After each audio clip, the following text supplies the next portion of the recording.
让林青霞拿下金马影后的电影《滚滚红尘》在开拍30周年之际推出数位修复版。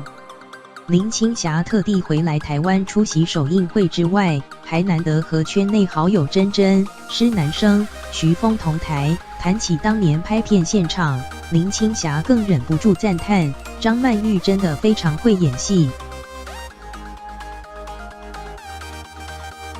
永远的女神林青霞，百褶长裙配上灰色长袖上衣，腰间别着一朵大花，打扮简约又气质典雅。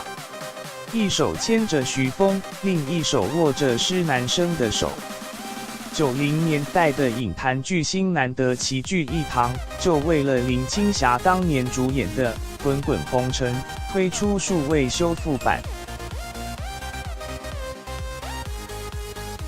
艺人林青霞《滚滚红尘》可以说是我电影生涯的里程碑。我因为制作拍了100部戏，因为这一部戏得了唯一一个金马奖影后。当年林青霞和秦汉主演的《滚滚红尘》横扫金马奖8项大奖，原来电影会拍得成，徐峰是最大功臣。资深艺人徐峰因为是青霞在台湾打电话到香港给我，他说有个剧本，他说想给我看看，因为我特别喜欢拍人家没有拍的题材，我觉得这样特别有意思。我看了以后，我马上打给青霞，我说我一定要投资。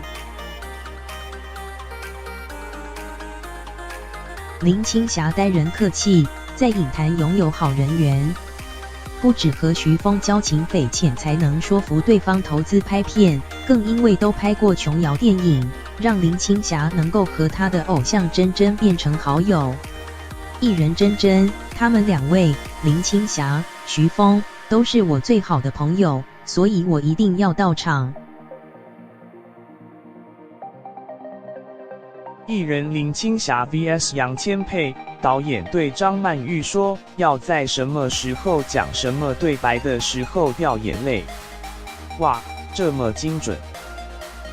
张曼玉就真的能够在那一刻、那一个时候，大颗大颗的眼泪就像珍珠一样滚下来。哎呀，我说我真是佩服得不得了。